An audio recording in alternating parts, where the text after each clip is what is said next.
कृष्ण अपने शिष्य अर्जुन से कहते हैं कि केवल वासना ही है जो सब कुछ खा जाने वाली संसार की पापमयी शत्रु है। भगी 3.37 वैदिक भाषा में भौतिकवादी प्रेम के लिए कोई शब्द नहीं है। जैसा कि हम वर्तमान समय में कहते हैं, काम शब्द वासना या भौतिक इच्छा का वर्णन करता है, न कि प्रेम का। लेकिन वास्तविक प्रेम के लिए वेदों में जो शब्द हमें मिलता है वह प्रेम है, जिसका अर्थ है ईश्वर का प्रेम। भगवान के इत्र प्रेम की कोई संभावना नहीं है, बल्कि केवल वासना है।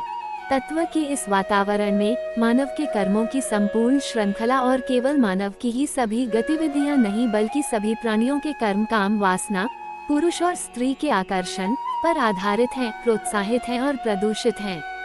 उसी यौन जीवन के लिए पूरा ब्रह्मांड चारों ओर घूम रहा है और दुख उठा रहा है। वो कठोर सत्य है। यह तथाकथित प्रेम का अर्थ है कि तुम मेरी इंद्रियों को तृप्त करते हो, मैं तुम्हारी इंद्रियों को तृप्त करूंगा। और जैसे ही वह संतुष्टि बंद हो जाती है, तुरंत तलाक, अलगाव, झगड़ा और घृणा होने लगती है। प्रेम की इस झूठी अवधारणा के तहत बहुत सी बातें चल रही हैं। वास्तविक प्रेम का अर्थ है भगवान कृष्ण का प्रेम। हर व्यक्ति किसी ऐसे पात्र में अपनी प्रेममयी प्रवृत्ति को स्थापित करना चाहता है जिसे वह अपने योग्य समझता है।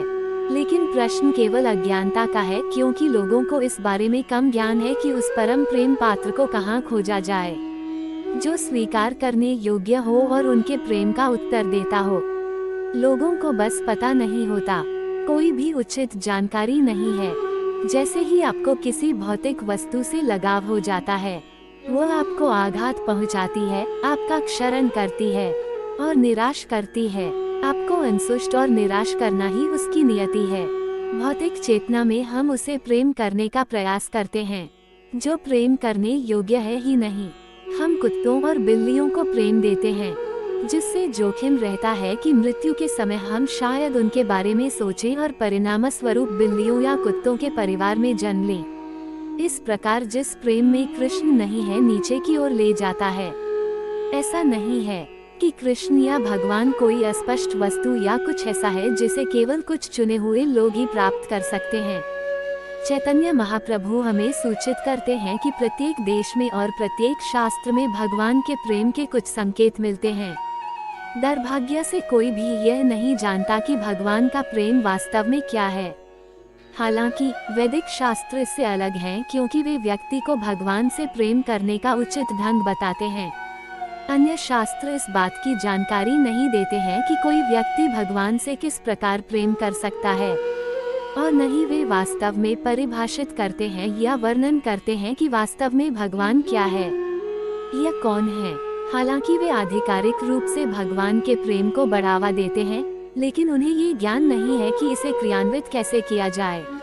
वृंदावन में कृष्ण और गोपियों के बीच के प्रेम प्रसंग भी पारलौकिक हैं। वे इस भौतिक संसार के साधारण प्रसंगों के जैसे ही दिखाई देते हैं, लेकिन उनमें बहुत बड़ा अंतर है। भौतिक संसार में वासना का अस्थायी जागरण हो सकता है, लेकिन तथाकथित संतुष्टि के बाद वह गायब हो जाती है।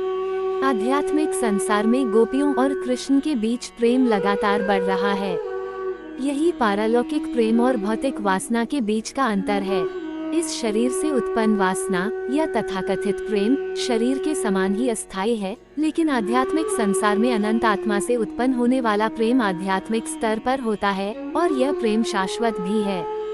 इसलिए कृष्ण को सदाबहार कामदेव भी कहा गया है।